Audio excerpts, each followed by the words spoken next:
But most important, I want to eliminate this year 15% of the land transfer tax. That's what my focus is. Well, that's typical. What's a story, John Tory?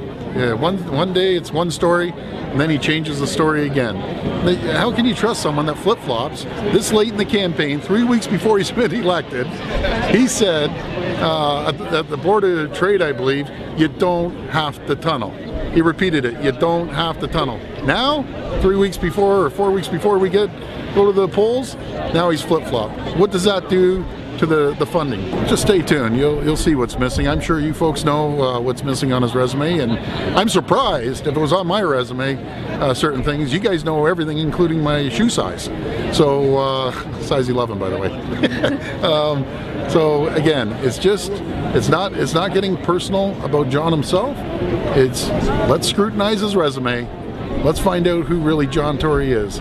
And I think the people will have a clear choice on October 27th. We've done the study in the West End. It worked. It provided better service. It saved $12 million. And if we have the chance to do the same thing in the East End, better service and save $19 million, I'm all for it. That's what he's chosen to do with it. And again, I think this is the sort of the wrong place to, there's so many things going on in the city right now that are in need of help, whether it's transit and traffic and accelerating some things to get the traffic moving, whether it's childcare, whether it's, there's a long list of things. And I just think when politicians run around and kind of just willy-nilly say, well, we're going to contract out garbage and use it all for one purpose, I'm not sure that that's the careful way to go about these things. I've said that it can't be cut right now, in my view, because there's $350 million that comes from it that is paying for much needed services, including public transit and all manner of other things, and that you'd obviously like to look at reducing any tax you can, but you've got to be able to figure out where you're going to get the money from before you make a promise like that. Now, this is part of his attack campaign.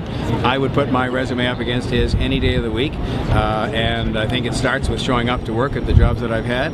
I don't know where he was, maybe in Chicago or somewhere else, and when he was here, he was a divisive force, and I think people are going to take all of that into account in making their choice on election day. It's the Tory that said, we'll have all these public services, but don't worry, you don't have to pay for it. I am different. I believe that we have to be honest with voters, that if we need better public transit, we need to pay for it, we need to invest.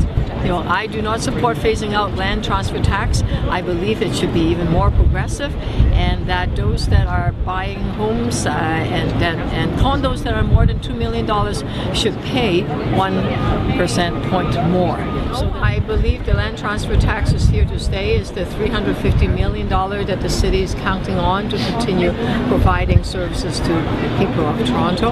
And we can't raise property tax dramatically, and $350 million, if you eliminate that, means a huge whopping increase in property tax. Anybody that can tell you that you can get nothing, you can get good public service by not paying for it, like Mr. Tory is doing, is not being honest.